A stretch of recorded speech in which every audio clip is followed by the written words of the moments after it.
Protests are spreading across Iran over the death of a young woman who was taken into police custody for not properly wearing the traditional hijab, which covers the woman's hair, something that's required by law in Iran.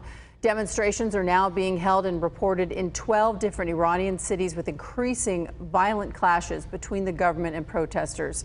State media says as many as 35 people have died so far, with at least 11 deaths confirmed.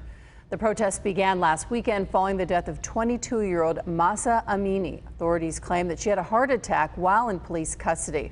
Her family, as well as representatives from the UN, say that they have proof that she was hit in the head with a baton. Protests were also held today in several other countries as well as cities, including right here in San Diego. Fox 5's Sarah Legre shows us how hundreds of people marched through Balboa Park today pleading for freedom. Hundreds marching, chanting, and rallying together at the House of Iran through Balboa Park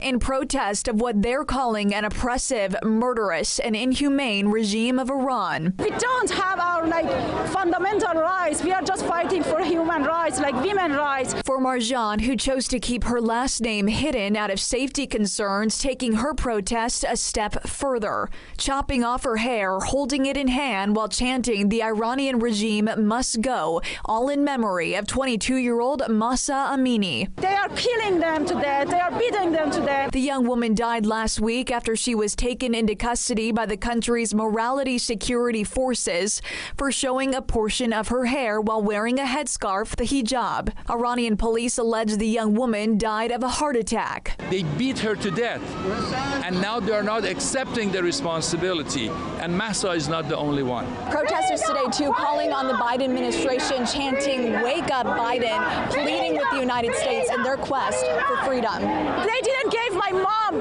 a tourist visa to visit me, but they are giving them visa. This is the land of freedom. How can you allow a murderer to walk into this land? This growing frustration follows the recent appearance of Iranian President Ebrahim Raisi in New York at the United Nations. Stop dealing with Islamic Republic and try to support Iranian people. Enough is enough. One protester tells Fox 5 he escaped Iran 6 years ago because of violence and the absence of basic human rights. Saturday, joining in his plea with protesters worldwide for change. I haven't seen my family for almost a decade, and my city in Iran is like a war zone right now. Every protester I spoke to today has their own unique story, but all share in their message and fight for humanitarian rights. In Balboa Park, Sarah Lake.